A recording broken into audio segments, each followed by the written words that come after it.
Hey, this is Mr. Technical Barry Horowitz, and you're watching Five Star Takes. Give yourself a big pat on the back and watch a great, awesome podcast, if you will.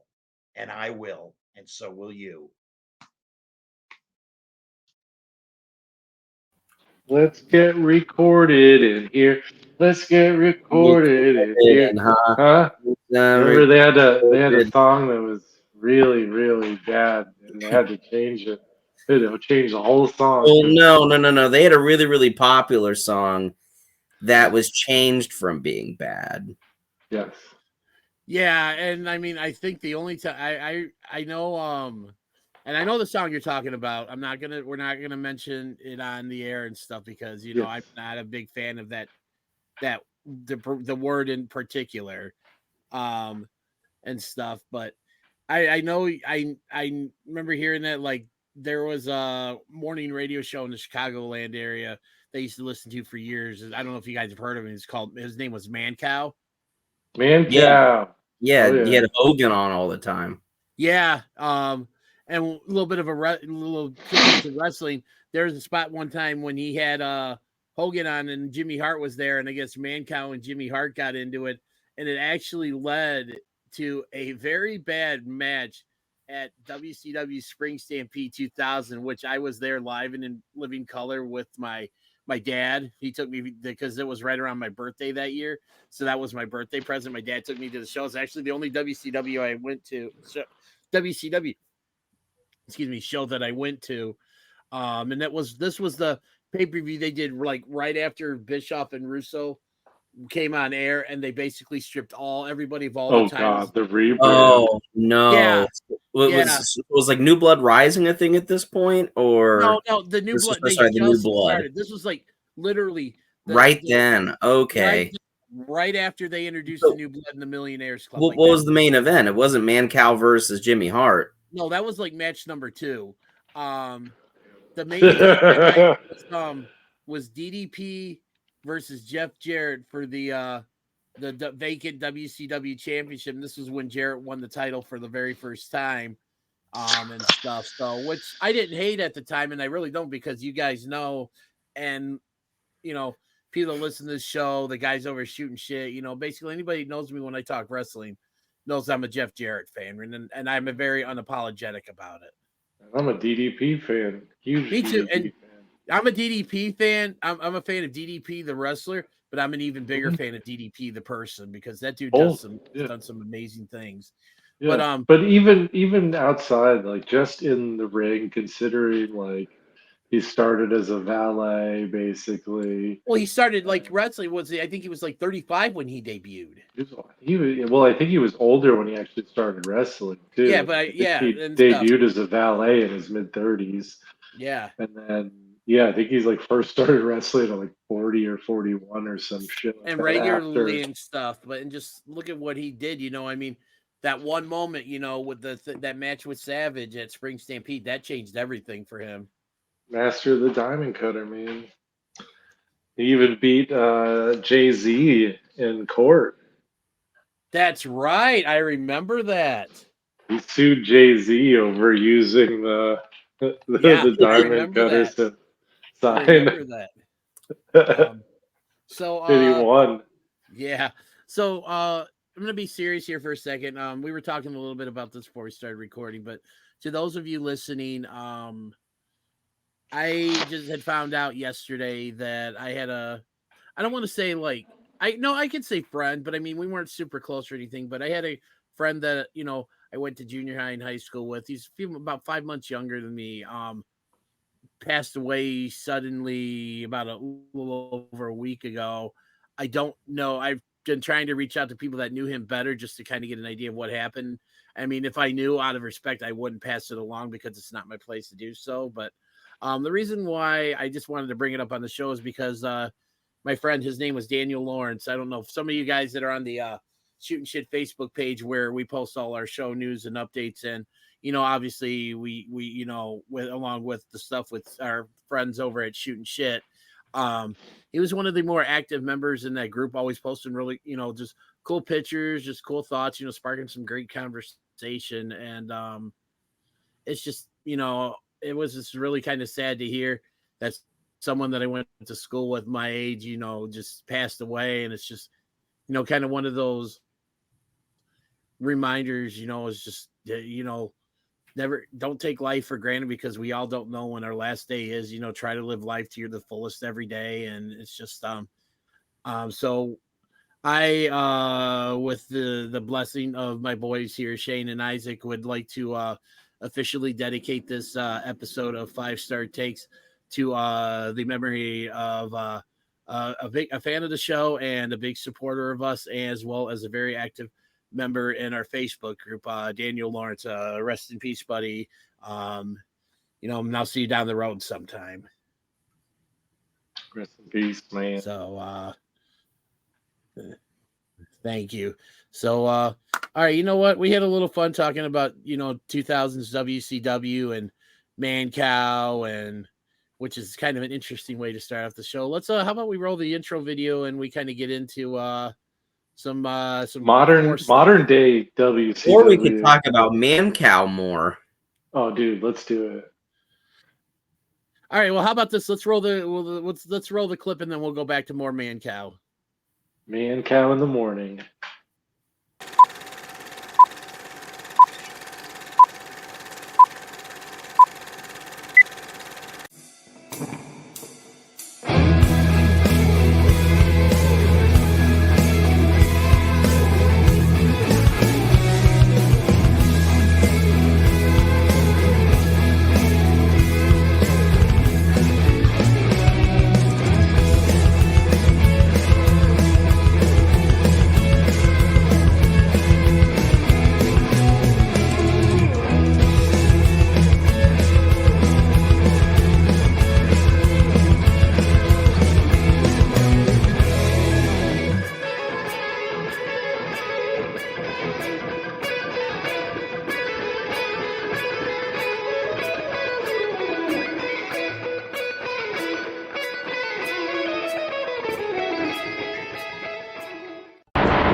Oh man. So I definitely right before I even sent the link out to you guys to join me here, I definitely wasn't planning on talking about Man Cow, but why not? My favorite thing about Man Cow, and really my extent of Man Cow is Hulk Hogan appearances. Mm-hmm. But my favorite thing is Hulk Hogan would just go on the show and then either shoot about WCW or just completely lie, like about what was going to happen, about what was happening.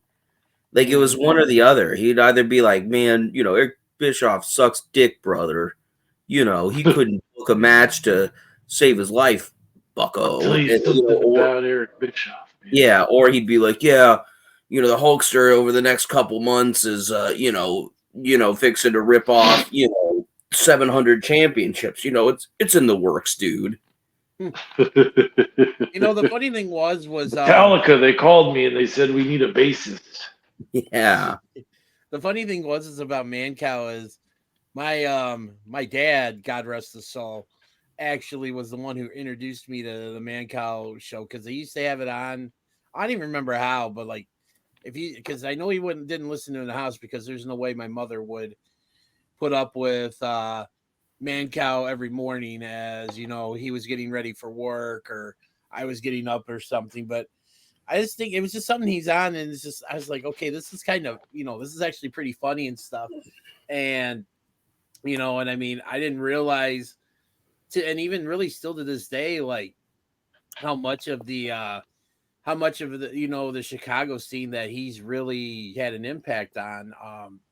And obviously we, you know, talking about all the wrestlers he had on, you know, and stuff. He's a big wrestling fan, and you know, he participated in some angles like which we talked about before we went to we started the video and that. But it was just something, you know, kind of like it was just, you know, our you know, I guess you could say our Howard Stern, because you know Howard Stern was big in New York and stuff, and that's what I listened to. I wasn't really much of a Howard Stern guy. Like, and it's not that I don't like. I don't know why. I just like, maybe it's just because Man Cow had more of a local flavor for me, and that's kind of what it appeals to me. Like, I mean, I got nothing against Howard. Stern was just ridiculous. I mean, he had Beetlejuice and Hank the Drunk Angry Dwarf. Oh yeah, well, Mancow had his own cast of characters. He The had Whack a guy. Pack. God Yeah, damn. he had a guy that he called Turd. There was Big Goonie. There was Brian the Whipping Big Boy. Goody. Big Goonie. There was a lot of different characters and stuff like that, and and obviously that shock radio, that morning talk show radio was, nothing but characters and stuff. But I guess it was just more or less the Chicago like vibe is what kind of drew me to Mancow. And I mean, again, nothing against Howard Stern. In fact, I would just throw a movie reference out there. If you haven't seen it or whatever, go check out the movie Paramount did about Howard Stern's biopic. about, I want to say Private Parts. Yes, that was about that's like almost 30 years old, I think. Yeah, it's really old. Well, the funny thing is, like, when I was a kid, he would interview. I mean, he was interviewing everybody, and he would interview celebrities, and it was always the same shit. And it was very funny, like asking celebrities if they did anal was like peak comedy. And if you listen there, because I have Sirius, because at XM or whatever, I drive a lot. So I listen to a lot of radio, and so he's on there. And you listen now, and anytime he interviews somebody, because the guy's like 70 fucking years old, it's all like, did your dad love you? Do you think your dad loved you? Did you love your dad? Did you guys have like a good relationship? And it's like the fucking weirdest thing to hear, because it's like sometimes he'll have like very deep and like meaningful interviews like that, but I'm like, this isn't what you do, man. Does he like butt sex? That's what you're supposed to ask about. Come on, let me hear it. Well, I also think too, a lot of the reason why maybe, I can't tell you the last time I listened to Howard Stern, so I'm just kind of going off what you said and stuff. But I just feel like the way society is today, I really don't think, these shock jocks, Mancow, Howard Stern, and stuff, like there's no way they could get away with a lot of the stuff that they used to do. Like there's no way they could pull that off now. He gets away with a lot more these days if he wants to, because he doesn't have to deal with the like any of the like federal Right, being on serious. But I'm just saying, like, just in the politically correct society we live in, I just don't think I don't know if anyone gives a shit about him anymore. Like I don't think he's like cancelable because I don't think anybody cares. Mm-hmm. Like, I think there are points where he could have been. Like, I do think that like some of the shit he did, like, probably could have. He probably did blackface a bunch. Like, who knows? Mm-hmm. But yeah, it was the '90s. You get away with a lot more like insensitive content, we might say. But yeah, like some of the early 2000s WCW, like 2000 WCW pay-per-views were pretty insensitive to wrestling fans. Oh my God, I was gonna say, Isaac, you missed the game show episode last week. I didn't know if we were getting into hosts today. I mean, we there was a game talk, show, like daytime television hosts, like Judge Judy, Dr. Phil. I could go. I love skipping school, dude. Well, I mean, the number one show for skipping school was always The Price is Right. Yes. Yeah, no. We did game shows last week. You missed it. We were talking. We were just because we were. I think, what was it, Shane? Like, before we started recording or whatever, we just started talking about whose line is it anyway, and like I don't even remember how we got into that. But then it was so much fun. I'm like, well, let's just take it on the air, and that's when I hit the record button and we started talking, and then it spun off to like just talking about all these other game shows and stuff. Yeah, let's make a deal. Yeah, press your luck. And like the way that it ended, like very, I don't know how many. Well, I do know how many, at least according to YouTube, how many viewers we had for last week's episode, and I'm just gonna say it's A lot. It's a big number, folks. yeah, it's I get yeah, we'll just say You've it's a big number. you've got almost that. You've got maybe a couple more than the fingers than viewers. Yeah, but we'll put it this way: whoever watched anybody that watched last week's episode saw the way that it ended, and that was with Shane going back to press your luck, and I took it with my creative genius and juices and stuff. I decided to take a little, little bit further just to kind of accentuate the ending and stuff, and I thought it came off pretty well. Yeah, what's Press. you like Press Your Luck, Isaac? I never seen Press Your Luck. What do you? Is it a button? Oh, You're it's the one kidding me. where there's like the board and it goes The whammies. big luck, no whammies. Big money, big money, no whammies. Stop. And then you would just like they were I just know like, no whammies. I didn't know it was from a game. All right. Yeah. Yeah. So, Yeah. but Press Your Luck didn't breach Vermont. No, it probably didn't. I guess they're not in my household. well, you need What to go channel out. was that on? I want to say I that don't was know back in CBS. the day. I believe back in the day, I think that was CBS. I think that was like the prime time or something. I don't think that was a morning one. But When I was a kid, we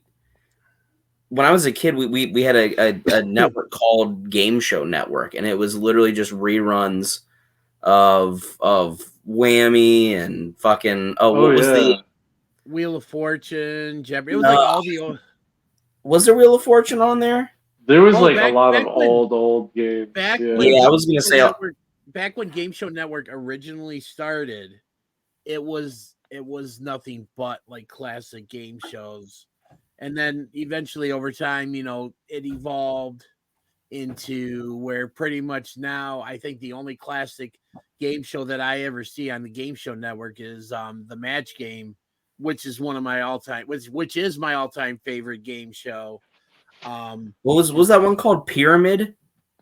100. That was like the $25,000 pyramid. Yeah. With Dick Clark and stuff. But eventually the Game Show Network became like all like their own original, like intellectual properties. Like they had their own game shows. There's another network out there that some over the air like stations like that still that you can get via the antenna. It's called Buzzer, Buzzr, and that's kind of become what Game Show Network originally was, and that's where they show all the like the game shows and stuff. And I always like that Hollywood Squares game. Squares, yes, that's another good one. With that Whoopi Goldberg. You know why she how she got the nickname Whoopi? I don't want to know. Because she would do like she was a play actor, so she's on stage a lot, and she would just fart a lot, and so everyone said she sounded like a whoopee cushion. Is that real? 1,000%. And as funny as that is, you know why her last name is Goldberg? She's Jewish. She can't wrestle. She's not Jewish. Her mom said the line of the night. It's very good. No, but her mom told her that she would make more money in Hollywood if she was Jewish, so she used the name Goldberg. Wow. It's so funny. True stories, man. Both counts. But yeah, she's an honorary Jew. She can have it, man. How about are either of you versed in like early 2000s MTV shows like Pimp My Ride?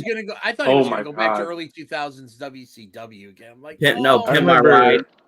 I remember the late 90s, early 2000s. I remember Cribs. Yeah. They had the one show I liked that was the dating show. It was called Next. Do you remember that one? It was like I remember they had. It would be like Next was like where like it'd be a girl, and she'd be like there'd be like 5 guys, and like she would first guy would come out, they do whatever, and then the minute she said next, like that guy was gone and the new one would come in. There were times where like like the guy, like she would be doing something and the guy would come up, she'd just take one look at him and go next. And I always felt for those guys and stuff. But I remember that one. And then there was another dating show where they had like a thing where they would let the girl into the guy's bedroom before meeting him. And She would like go through all his shit and then decide if she wanted Yes. to see him after that. And I don't know about that one. That one, Oh my god, it was. I'm gonna look that up right now because I know the. I don't remember what it was called. Here. Legends. I mean, this isn't a dating show. Y'all remember Legends of the Hidden Temple? Oh fuck, dude, the best. That is definitely not a dating show, but yes, I remember that.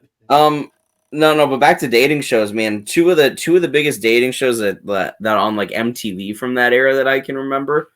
They had one called Parental Control. That was the other one I was thinking of. Yeah.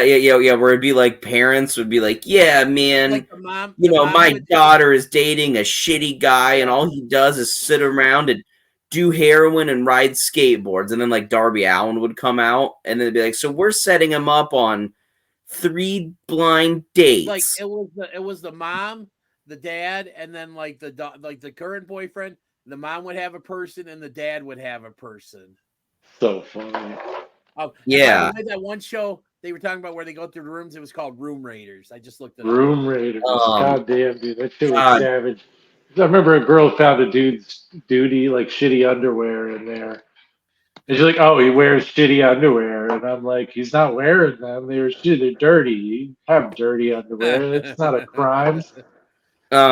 Shit. Man. Oh, the other one I was thinking of, I can't remember what it was called, but it would be like it was like people would go, and then it would be like exes, right? And then like their current like boyfriend or girlfriend, and then like the exes would just like go and live in like a house, and then they had like ankle monitors, so that way that like the current people would like watch, but then they also lived in a house.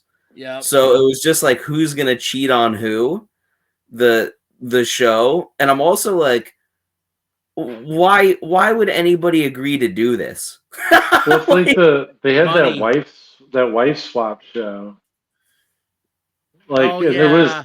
there was one episode, like most of that show like was just shitty, but there was one episode with a kid named King Curtis. And fucking, it was so funny. He's like this little kid, and he's like, "I love chicken nuggets and bacon. Bacon is good for me." And like this lady wanted to take it away. Oh my god! If you look up King Curtis wife swap and just watch the videos, you'll never see this face again. Yes, you'll never see this face round here again. I'm gonna have to check that out. And stuff, oh my god, it is one of the funniest things you'll ever see. All right. Well, speaking of things that were funny, and sometimes some of it not in a good way and stuff. WrestleDream happened over this past weekend, and I mean, and there was a lot of good to it and stuff. Like it was kind of one of those where again, the weekly TV shows, aren't that good, but the pay-per-views always kind of seem to pull through, and there was a lot of good in there. We obviously saw the end of Bryan Danielson as a full-time wrestler, and the way that they kind of did things went down. Definitely didn't seem like it was. Oh my God! Excuse me. Went down. A lot of people didn't seem to quite. Well, definitely wasn't what they were expecting, but I kind of liked it because it was something different. I mean, they took the guy out like he's not.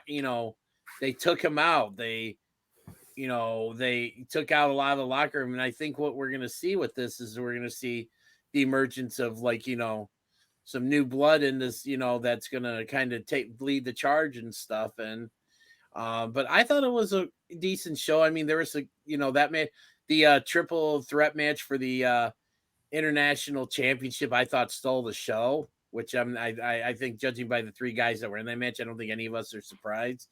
It's and stuff. But we obviously going into this show, we did our predictions. We posted them on the Shootin' Shit Facebook page last week, and ladies and guys, here I have an updated scoreboard. So, are you guys ready to see where everybody stands after WrestleDream? Oh, No. man.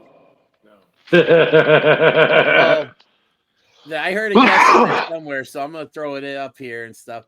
So we have, I'm at 40-17. I went 7-2. I started out really hot. I went 7-0. Then I lost I had the last two matches are kind of what did me in. Shane, you said you went, was it 6-3? Yeah. No, So 5-4. 5-4. Okay, so that brought you up to 36-21, and Isaac kind of dug it. Isaac was kind of getting his way back up to 500. Then he kind of went and dug himself a little bit back of it into a deeper hole. It's these AEW pay-per-views, man. There's so many matches, and I don't know what the hell's going on. So I just pick whoever. It's completely random. Except for when it's the Young Bucks, because you always pick against them. Yeah, exactly, and they are. It's a guaranteed loss because they get to book themselves. So. Yeah. So, but I thought it Hey, was. you want to hear? You want to hear something funny? And I hate to take us off topic again, but I was thinking of it when I was looking at the standings there and thinking about. Hey, Shootin' Shit makes a living out of going off topic, so why not? Yeah. Okay, so what we got? Well, I don't know if you saw after the hurricane in Florida the pictures of the Tropicana field where the Rays. Yeah, their roof is. The whole place is just decimated, and they're not going to be able to get it fixed in time for the season to start. And so the Rays don't have a place to play, and MLB is looking at potential homes for them for the next season or two. And apparently, one of the to relocate, like what was it, like 2 years or something like that? They were having their new stadium was going to be ready. They're supposed to build one, which hasn't happened yet, but they're looking at putting them in the Oakland Coliseum. No way. Yeah, dude. They fucking took the A's out of there because it wasn't fit for baseball. And the A's are playing in the AAA park, and now we're gonna have the Oakland Rays. So wait, do you realize how much of a mess that's going to be for like the division? Because all those teams are going to have to travel out there. That's gonna. I don't know if I don't know if they're gonna do it.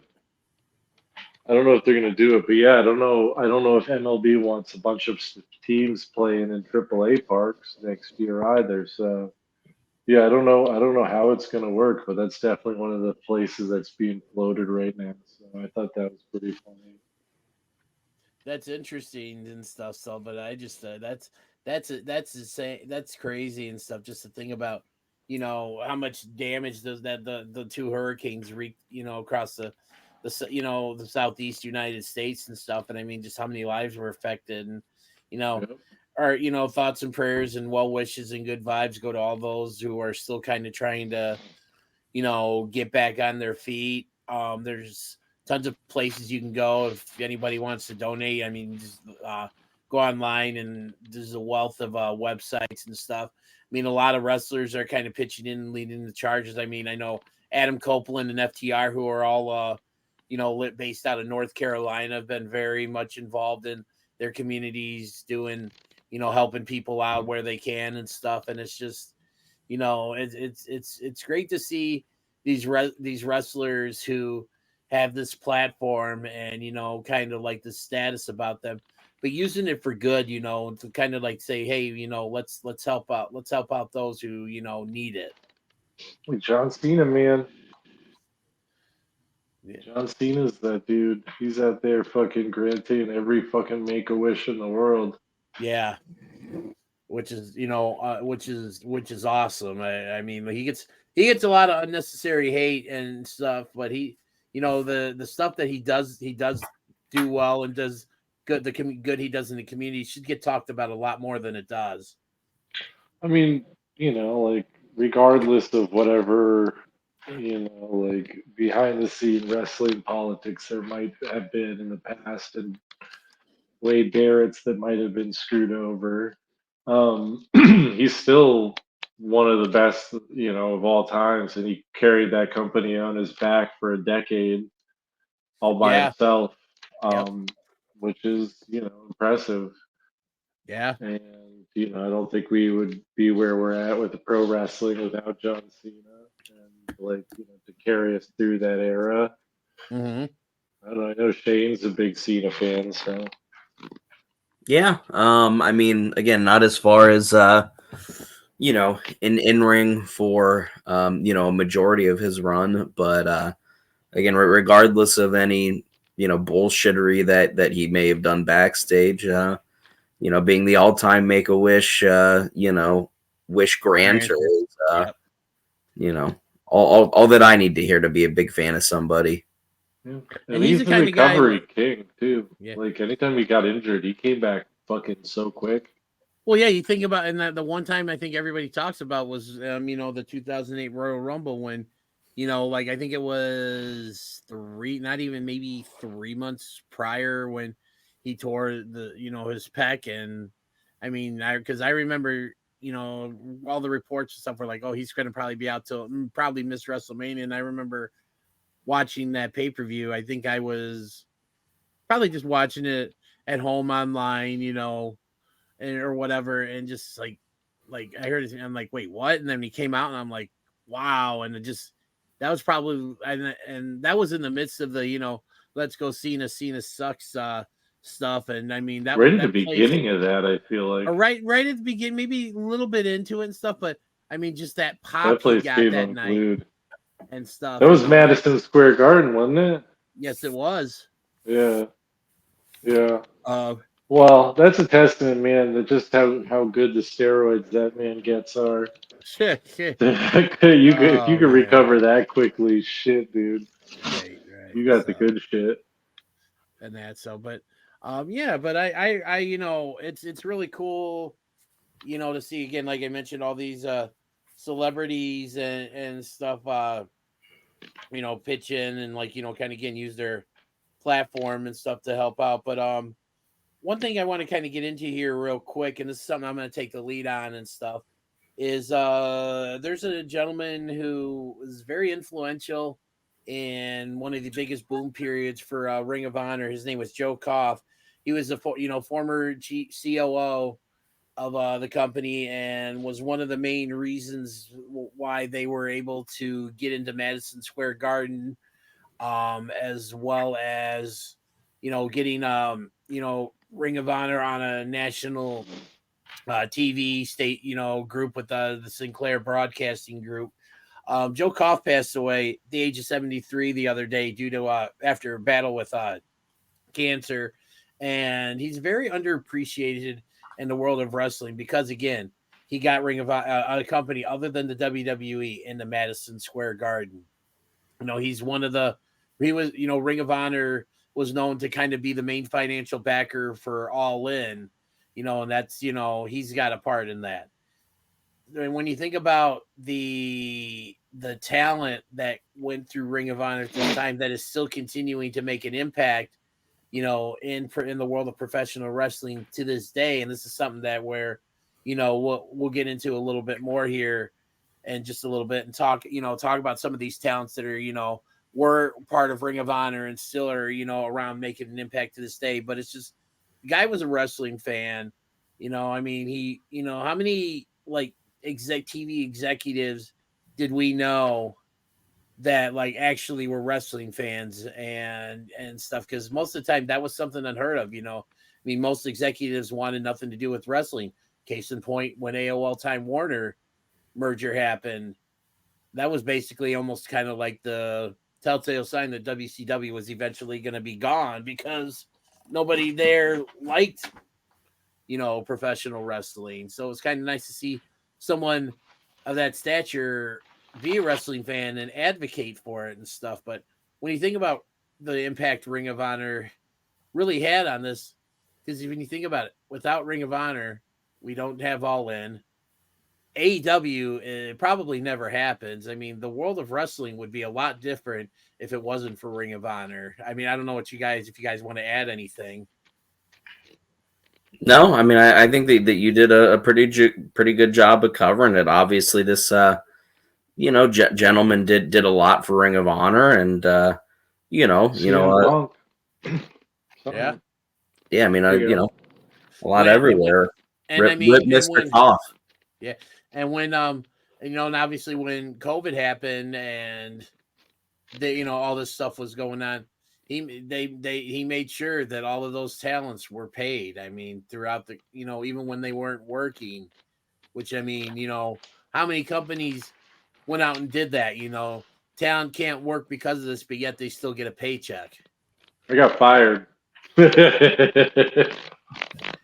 I lost the job that I had during COVID as well too, but it was just it was something that like I guess I want to say technicality. I'm not going to go into it and stuff, but there's a technicality, and they had to let me, which is fine because they fired the whole staff except for management. Well, isn't that how it usually works? Management usually always somehow manages to keep afloat and stuff. But I would show up to clear out my shit, and they would all just be sitting around in the hotel doing nothing because there was no one to stay in there. It was really weird. Yeah. So, but we go talk about, the impact that a lot of the talent that went through Ring of Honor still is having in the world of professional wrestling today. I mean, you mentioned, CM Punk. Just put on a 5-star Meltzer match, dude. Yeah. I mean, you have AJ Styles, who kind of used Ring of Honor as a gap from when he left TNA and, went to New Japan and then eventually found his way to WWE. You look at the Briscoes, Mark Briscoe, obviously still, out there doing great things. Obviously if Jay were still around, he'd be right there too. Seth Rollins, Kevin Owens, Sami Zayn, Damian Priest is a really good one. I mean, just think about all these talents and stuff. And then, I mean, you go to, AEW, Adam Cole, Roderick Strong, Matt Taven, Mike Bennett, Kyle O'Reilly, Bobby Fish, who's, is doing MLW. I mean, Will Ospreay spent time in Ring of Honor. I mean, they had the big, partnership with New Japan, obviously the G1 Supercard. That was, the show I was referencing when talking about Joe Koff, being one of the key figures in getting Ring of Honor into that building. I mean, it's just Jay Lethal. Jay Lethal is another good one. Hangman Adam Page, the Young Bucks, Cody Rhodes, Kenny Omega. I mean, the original Elite. Jay White spent some time in Ring of Honor, as he was kind of coming up in the world of professional wrestling. New Japan heavyweight champion Zack Sabre Jr. spent some time in Ring of Honor. Shout out to Zack Sabre Jr. on winning the New Japan World Heavyweight Championship. Yeah, the worst best guy of all time. That dude, don't get me started. That dude seriously has some of the coolest and most innovative submission moves I've ever seen. Did you guys see Shelton Benjamin versus Leo Rush there? It was awesome. Yeah. Dude, holy shit. Leo sold his ass off, bro. Yeah, either Shelton Benjamin grew or Leo Rush shrunk, because Shelton Benjamin looked like a fucking giant compared to Leo Rush in that match. Awesome. And he just ragdolled him. I mean, Leo really. I mean, shout out to that guy for making Shelton look like a fucking $1 million in his debut. I don't think anybody could have done better. He had that fucking high knee from the outside where he just jumped up and kneed him. Yes. And you're like, how do you even jump that high? Threw him through the ropes off the turnbuckle there, which was fucking ape shit. Yeah. That was a good match. Yeah, it was. And I mean, it's nice to see like somebody doing something with Shelton Benjamin, because you want to talk about an underrated, underappreciated talent. That like you go look up underrated, or underappreciated in the dictionary, and you see a picture of Shelton Benjamin right there. I mean, I remember when he was just hyped as like the next Kurt Angle. It really was, Vince just never could pull the trigger on him for obvious reasons. But and it's a shame because he did have a lot of success. I mean, multiple tag team championships with Charlie Haas. I mean, he had a couple runs with the Intercontinental Championship. I believe he was a former United States champion as well. I mean, he won. He spent a lot of time in the mid card and stuff, but he just never could quite break through. And it's a shame because, like I said, that dude could go. Well, I mean, I think rather unfortunately for him, he's not going to break through the mid card now either. No, and I think but I mean, it's just nice to see that someone's doing something with him. And I mean, I can't wait to see, what happens because I think the next domino to drop there is going to be whenever Bobby Lashley officially makes his on-screen debut. Big Bob. Yep. Yeah, the real greatest of all time. Bobby Lashley is the real greatest of all time. You know what I want to see is I want to see him throwing Darby Allin around. Bring back Marco Stunt to wrestle Bobby. Oh wait, no, sorry. I'm not making a joke. He just posted recently that he may never wrestle again due to some health issues. So hope you get better, Marco Stunt. Yes. Damn. But if Marco Same Stunt thing with Luchasaurus, I mean, with his issues, I mean, and whatever's going on with Keith Lee. Yeah, it's. Yeah, Keith Lee is out with, quote, undisclosed illness, unquote. Nick Gage, too. Yeah, he's going to be on some podcast coming up. I saw that. Yeah. Oh, speaking of Nick Gage, did you guys hear about what happened at GCW? I think it was about funny. With the art of the War Games and stuff, where Bully Ray came out to Nick Gage's theme and just totally trolled the audience. I mean, that's speaking of trolling the audience. We've already done one tribute tonight, which was much more serious than this one. But I do want to take a second to raise a toast to the remembrance of Bussy. No. You didn't see? Alley Catch turned on Effie and hit him with an exploding bat. Yeah. Now she's gonna hang out with that fucking bastard Manser, probably. Oh, Jesus. Yeah. The next night, I did not watch night 1. I did watch night 2 of the Weekender for GCW. Yeah, she came out. She said Effie never called or texted her while she was out, and she's tired of it, so she hit him with an exploding bat. Damn. Yeah, I watched Effie was a piece of shit. I watched that promo that Alley Catch cut on that, and I was shocked, but in a good way. I'm like, wow. Y'all see Nikita Lyons came back? Speaking of wow. Sorry. The what? Speaking of wow, did you see that Nikita Lyons came back? Oh, yeah. He's talking about the ass cheek fest that was Lola Vice versus Nikita Lyons on NXT. Oh my god, one of the greatest things I've ever seen. Oh, shucky ducky. Quack quack. Oh god. And props to NXT because they are seriously still week in, week out putting out the most consistently good wrestling show out there. Yeah. So killing it.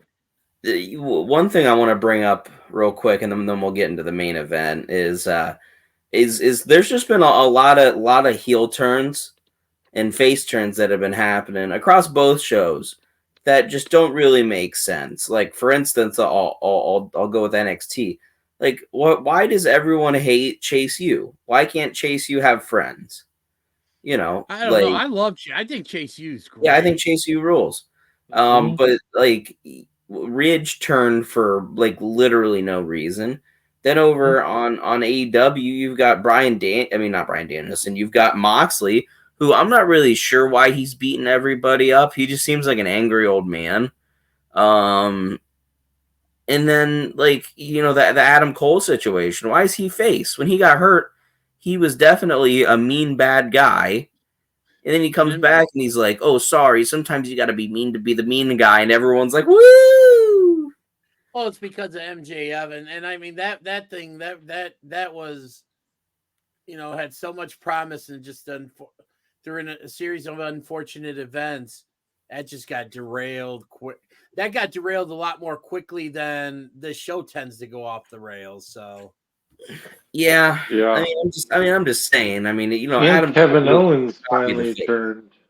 Or a face. Well, the Kevin Owens stuff is the way they've done it. I mean, they did it obviously. We talked about when we talked about Bad Blood, but they did it again at SmackDown when which I absolutely love how they're doing this, by the way, with the Kevin Owens turn, because obviously Nick Aldis was, I believe, trying to break up a skirmish between, I think it was DIY and the Street Profits, and the next thing you know, he's looking over and he takes off, and it's Owens beating on Orton out by one of the trucks and stuff. And the thing is, and I'm anxious to see when like Kevin Owens finally gets the mic and has time to explain why. I think it's going to be really great, because he's gonna be one of those guys where his reasons for turning heel are actually, I think, valid and stuff. So I'm just, and Kevin Owens is gold on the mic, and I think he's even better when he's a heel. So I'm very excited to see what he has to say when he finally gets the chance to say it. But like I said, shout out to WWE for going for a non-traditional heel turn that just seems to be working on all fronts.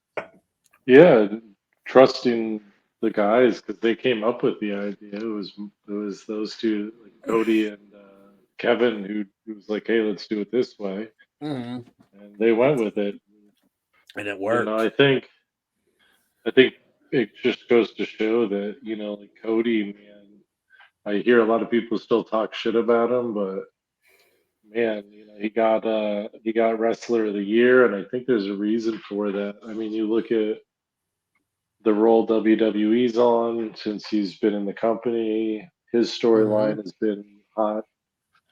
Yeah, and it's just it just the intertwinement with the bloodline, which we're gonna be getting into here in just a little bit and stuff. It's just and Cody Rhodes is I think he's kind of taken the mantle from John Cena in terms of being like that top tier baby face, because I mean, you see him, he's everywhere. Like he's staying after shows, signing autographs, taking pictures. I mean, and it's just, he's like the guy right now. And it honestly couldn't happen to a nicer guy. I've met Cody on a few occasions, and he's always been just genuinely good. I remember when I had, excuse me, my first knee surgery about 3.5 years ago. I remember just posting something. I was wearing a bunch of Cody Rhodes stuff, and I just tweeted him and said something, and he actually took the time out to, respond back and say some nice positive words, which was really nice. And it's just, he's a good dude, and I mean, it's just the stuff with him. I mean, he's my favorite. I'm a Cody guy. I'm a, as The Rock would say, I'm a Cody crybaby. I'm very unapologetic about it, and and stuff. It is what it is and stuff. But I mean, yeah. So, are you guys Adrenaline in my soul. Oh my God, it's Cody Rhodes. All right, with that amazing, unique rendition of "Kingdom" by Isaac, Shane, what did you think of that rendition? Well, I give it 1 whoa out of 10. You want to know what I thought about it? What? Dude. You want to know what I thought about it, Isaac? No, not Here anymore. comes that. My feelings. Yeah, Shane called it. So we still love you though, Isaac. I hit a whammy with that one. No, listen. I mean, the issue is that there's just better product out on the market, man. What's his name? Like Mark something, the big black dude who sings the theme songs, man. Whatever, man. Whatever. I put my heart and soul into it, and he got booked, man. Yeah, I didn't. Well, here, how about this? Let's change pace here before we Yeah, that much more. let's do that. But before we do that, and we hit in our main event. Let's take a quick commercial break so Isaac can collect himself. Collect these. Hey there, it's DDJ from 5 Star Takes, and when I come up to Milwaukee to see the Brewers play, there's one place that I always make it a point to stop at. Waukesha Sports Cards. Come on, let's go inside and check out what they got. Thank you. Thank you.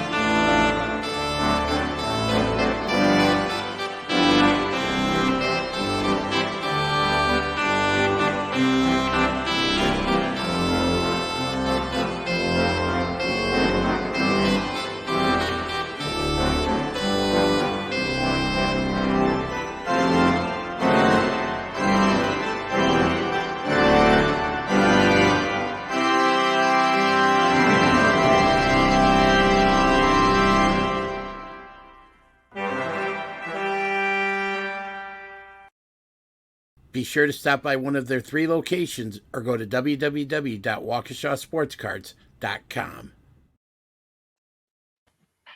I love that place. Supplies, motherfucker. I'm actually, by the time this episode drops here, I will probably be en route to up there to grab a few things along with my nephew before we grab some supplies and head down to Indiana this weekend, because I would be down in Indiana visiting family. So I'm looking very much forward to this weekend. Shout out to the nephew. Where in Indiana you heading, man? About a half hour south of Terre Haute. Terre Haute. Oh, man. Yep. It's That's an unfortunate name.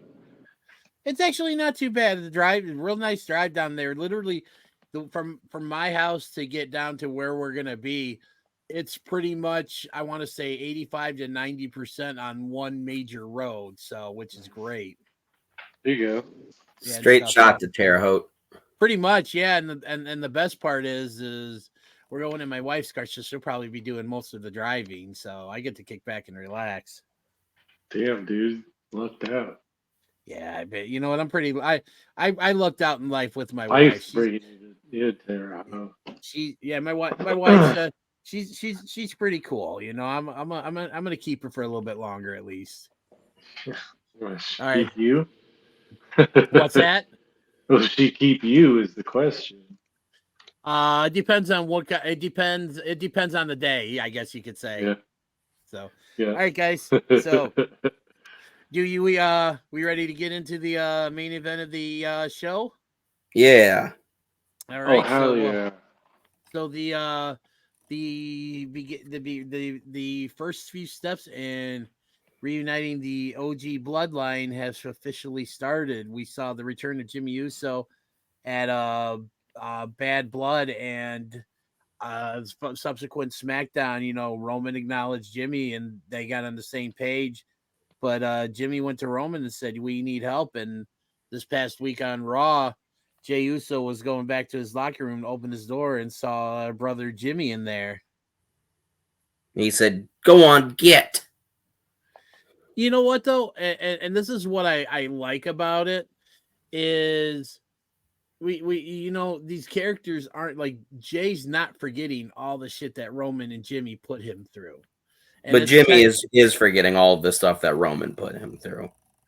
But Jimmy also rejoined the Bloodline, you know, after when he screwed Jay out of the title at SummerSlam. I think that was 23 and stuff. So, I mean, I think he was kind of already in, and he got taken out by Solo and Tama like right after WrestleMania. Yeah, I guess so. So I mean, I don't have any issue with that and stuff because Jimmy was kind of on the same page with Roman again and stuff. But I mean, I like the fact that Jay just wasn't like, yeah, I'm in and stuff. Like, it's gonna happen, but it's gonna be kind of like, you know, they're building up to it and stuff because it'll be a bigger moment when it actually does. But again, you what know, happens with Sammy? I think He Sammy. has to be the fourth Yeah, member. I think we do. I think Sammy is the fourth because I mean, when you think about it, when Sammy and Jimmy or Sammy and Jay are on the same page now. Back in the day when Sammy was trying to get into the bloodline, I believe Jimmy was kind of like the main guy, and Jay was very much against it at first and stuff, you know. But yeah, it's gonna be because really they're not doing anything with Sammy now that he's kind of gotten away from the Intercontinental Championship. To me, it makes all the sense in the world to bring him back and stuff.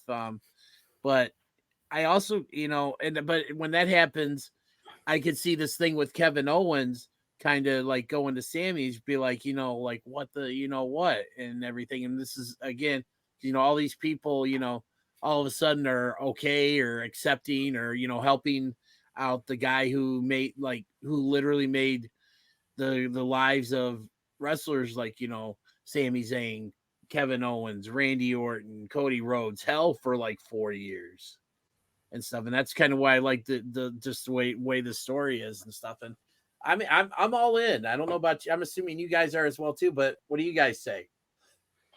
Yeah, I'm I mean, excited.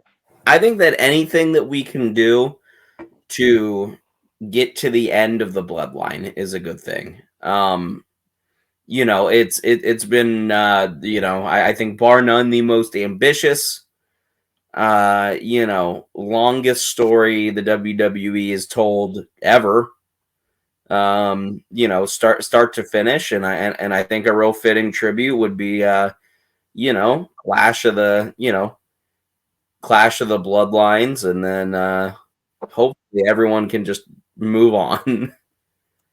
You know, but the thing is, when will that be? Because I don't see this bloodline storyline ending anytime soon.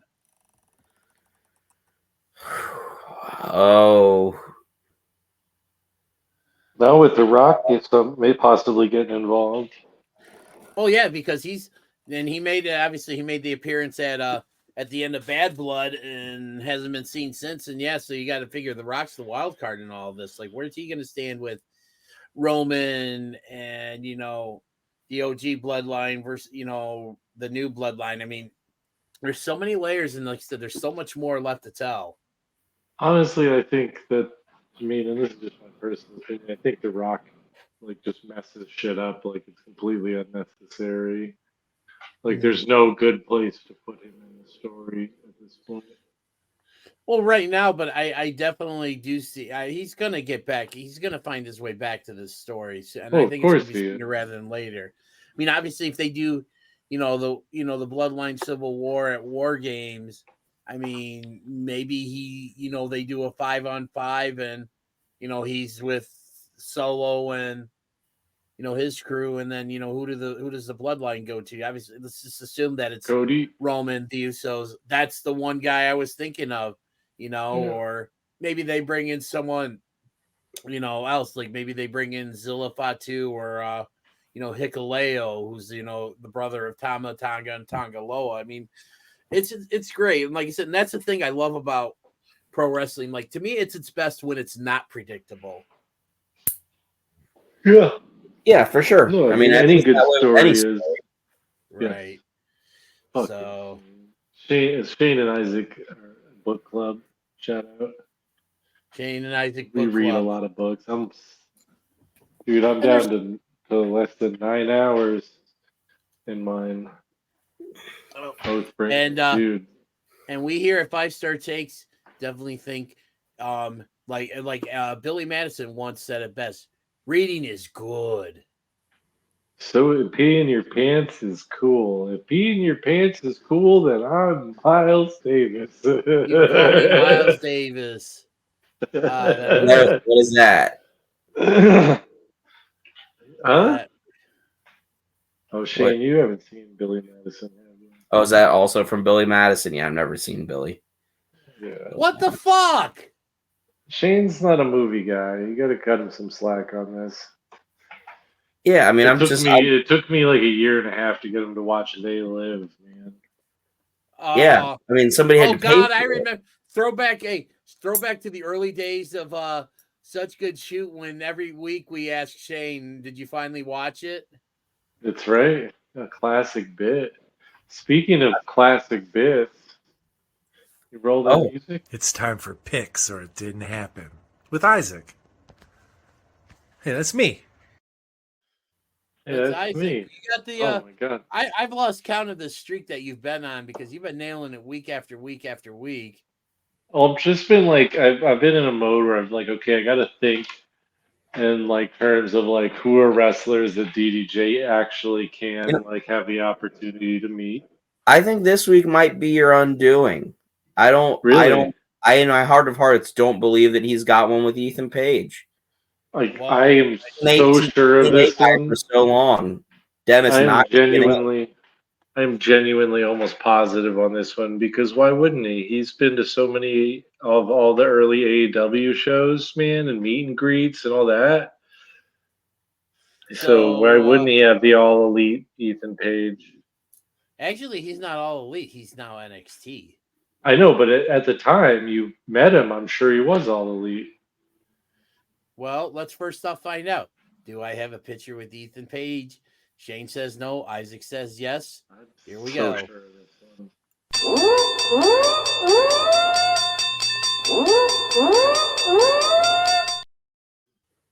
All right, so first of all, you were wrong. He didn't meet him at some AEW thing. He met him in a high school gymnasium. But was he all elite, Ethan Page? Actually, no. He was still with, I believe, TNA at the time or Impact Wrestling back then. Because Oh damn. that picture was Well, it at was least I got it after all right. because I was wearing all in hat, but it was even I want to say if I'm not mistaken, it was I want to say excuse me around I think it was early 2019, like January 2019. It was at the small promotion that was basically out of based out of a Catholic high school. It's called Warrior Wrestling, and they used to do like their first few shows. They always used to do these fan fests where they would bring in a ton of outside wrestlers, and Ethan Page was one of them at this show. And I think that same show I got pictures with Brian Cage, Brian Pillman Jr., aka Lexus King. I mean, I've gotten to meet a lot of people through these shows and stuff, but Ethan was honestly a really cool dude. And this was, like I said, he was still with, I believe, Impact Wrestling at the time. Because this was even before AEW ran. This was months before AEW did their first official, show, which was Double or Nothing in 2019 Gotcha. and I'm stuff. going to So, see some wrestling this weekend. oh, what are you You going to see? too. Are you going to see Mullet Man? Are you going to see Yeah, former guest of the show, Mullet Man? absolutely, and probably I think Johnny Pierce will be there too. But they're doing Ooh. Green Mountain Wrestling is doing a show in a brewery, Oh, nice. so that'll be fun. Yeah, like in You gonna have you a little beverage? I don't know, man. Maybe one so I can throw it at a wrestler I don't like and be like, boo. I can throw it at him. No. Be the first person to get kicked out of a Green Mountain Wrestling show? Hell yeah, dog. Or throwing Be a like, beer at a wrestler in a brewery of all places. I'll be like, you tried to fuck on Mullet Man. I'll come get you. We love Don't Mullet you? Man. We do love Mullet Man. We're big fans. We're big Yes. fans. Yes. Hey, by the way, when you get there, ask him when he's gonna have shirts in my size available so I can get one because I gotta get a Mullet Man shirt. He's got him. I just got to get him. I talked to him. I had him make him up for you. I've got one for you. I got one for Shane. I got one for your son. And I think maybe some 8x10s autographed, but I don't know. Nice. Wait, Yeah. he did one for my son? A shirt, yeah. Dude, that's cool. Wait, what's that? We'll talk about it off air, but that's really cool of him to do one for my son. My son will get a kick out. He'll probably be like, "Who's Mullet Man?" Yeah. I don't remember what size he said, but it should fit him. Okay, because yeah, he's basically like getting to the point where he does like I think he's basically almost at a youth extra large or like an adult small. Look at you go, man. Getting big quick.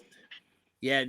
Well, dude, he's good. He's 9.5, and he's like I said.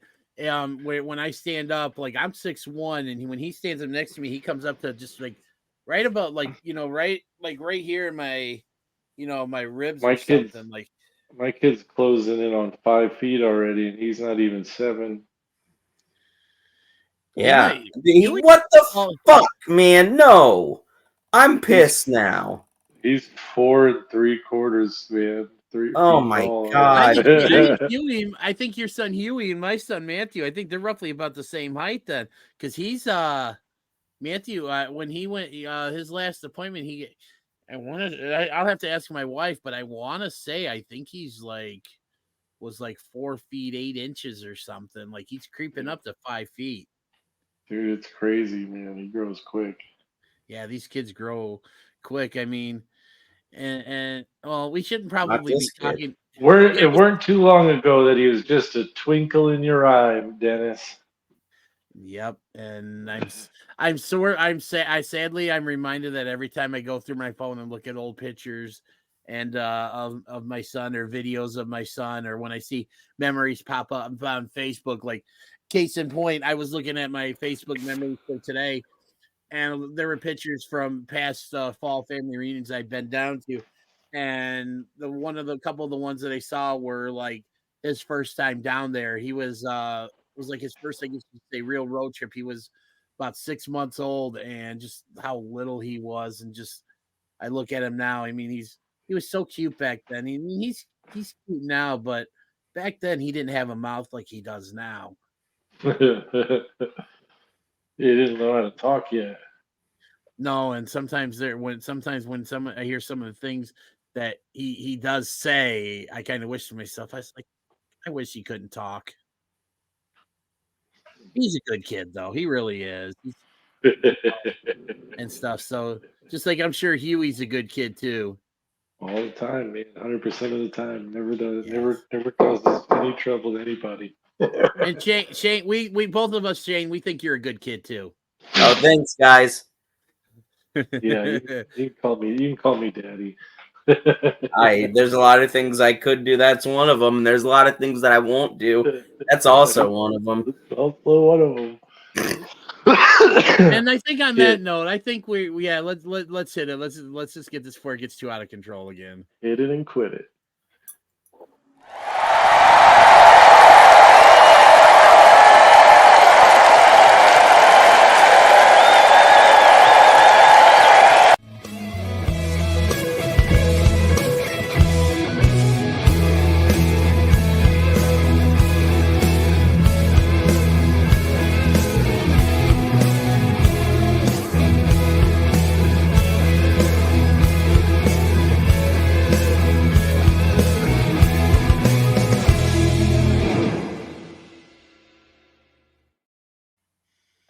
I'm eating Bavarian meat.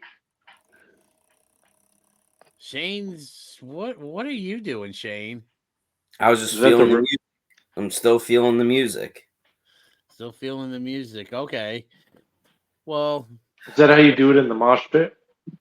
No, that's usually more of like a big move. But I'm too big to move, so I want to get in that roly-poly pit still. No, you don't, dude. I'll kick your ass. I'm gonna drag you into the roly-poly pit. We're in a roly-poly pit together. Legends of the Ring Sting, man. This is a great figure, old school figure. Looks great. It's Sting! Old school Sting from WCW. Guys, you know us, 3/4 of the Shootin Shit team, and we're here with a listener just like you guys. This is Jimmy from Super Powers Comics. My friend of almost 20 years. He's known him since you were 12. If you know people in Chicago, you probably know Dennis because he knows half the town, of course. But shooters, if you need action figures, comics, wrestling memorabilia, we just showed you Sting. Super Powers Comics will put up their QR code so you can get a good look at everything they have coming. Give it a shot, shooters. Get your superpowers on and get your comics from our friend Jimmy, who listens just like you.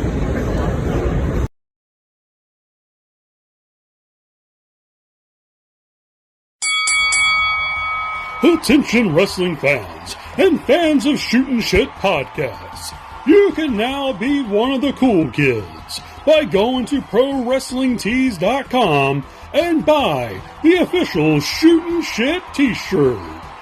Buy it now and be there at ringside. This episode and all episodes of 5 Star Takes are now available on YouTube at www.youtube.com/@5StarTakes. Be sure to like and subscribe. Get all of your 5 Star Takes news and updates by going to our Facebook page at www.facebook.com/SHOOTINSHT. And as always, thanks for watching.